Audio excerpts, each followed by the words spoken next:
मेरा नाम आर्यन है और मैं 24 साल का हूँ।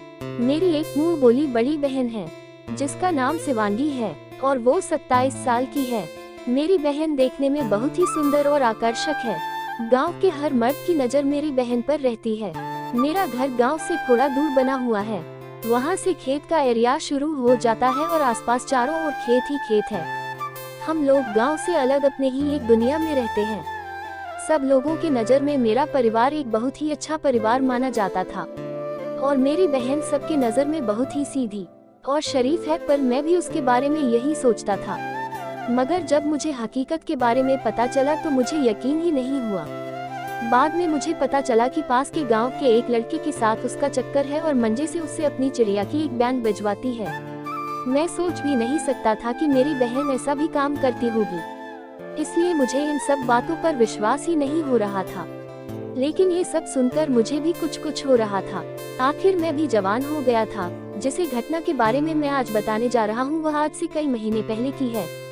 देखने में मैं बहुत ही सीधा सादा लड़का हूँ, लेकिन सीधा होना एक तरफ और जवानी होना एक तरफ, और जवानी में तो सबको सेक्स के लिए फीलिंग आने लगती है।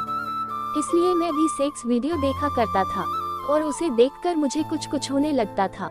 मेरी कोई गर्लफ्रेंड नहीं थी, इसलिए मैं अपने हाथों से खुद को संतुष्ट कर लेता हूँ। जब मेरी प्यास बढ़ने लगी तो मैं पास के एक औरत को पटाने के चक्कर में लग गया था, क्योंकि मुझे किसी औरत की ओखली चाहिए थी अपनी प्यास बुझाने के लिए। जिस औरत को पटाने के बारे में मैं सोच रहा था उसके बारे में मुझे पता चला था कि वो पैसों के लिए अपनी ओखली उधार देती है।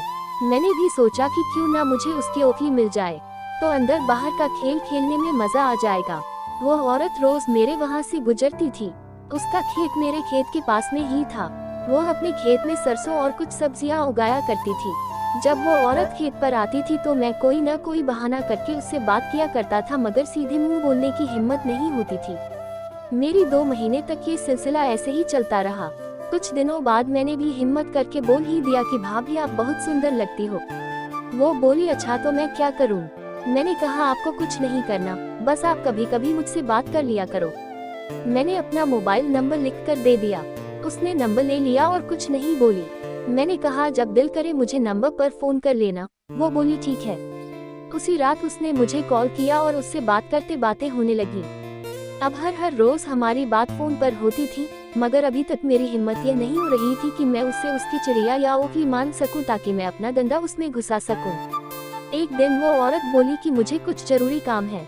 उसको घर का राशन लेने जाना है, मगर उसके पास पैसे नहीं है। उसने कहा तुम्हारे पास 2000 रुपए हो तो मुझे दे दो, मैं अगले महीने तुमको वापस लौटा दूंगी। मुझे अभी सख्त जरूरत है पैसे की। मैंने कहा ठीक है, पैसा मिल जाएगा, मगर लौटाने की जरूरत नहीं है। मैं आपसे प्यार करता हूँ। मेरी बात सुनकर वो हंसने लगी। मैंने कहा जब आप शाम को आओगी तो मैं आपको पैसे दे दूंगा, मगर मेरे पास आप 8 बजे के बाद ही आना। वो बोली ठीक है, मैं आ जाऊंगी। उसके बाद मैं उस औरत के आने का इंतजार करने लगा।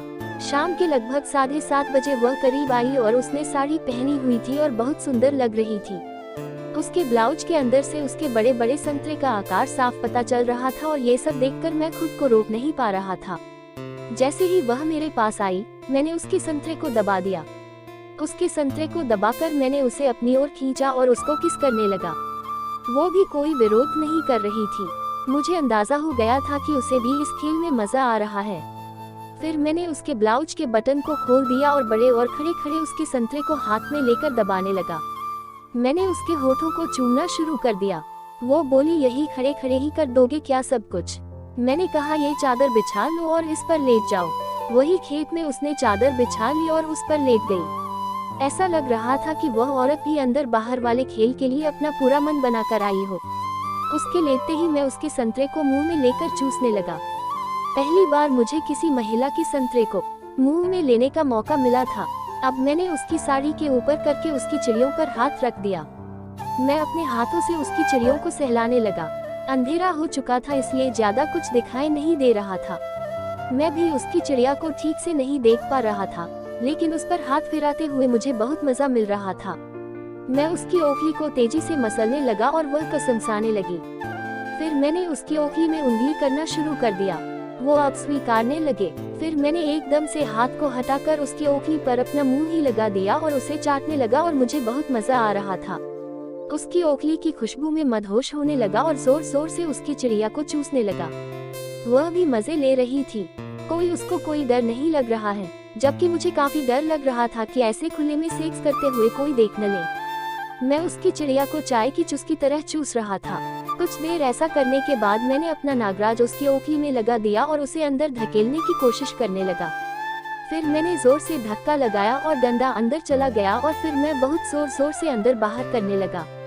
वह भी गर्म हो गई थी और इन सब में मेरा साथ दे रही थी। 10 मिनट तक ऐसे ही करता रहा और फिर मेरा रस उसकी ओखली के अंदर ही निकल गया। इसी तरह उस रात से ही उस औरत के साथ खेल खेलने का सिलसिला शुरू हो गया था। जब भी उसे पैसों की जरूरत होती वो मेरे पास खेलने आ जाती और मैं मजे के साथ उसके साथ अंदर बाहर का खेल खेलता। अगर आपको मेरी कहानी अच्छी लगी हो तो प्लीज इसे लाइक करें और मेरे चैनल को सब्सक्राइब करें।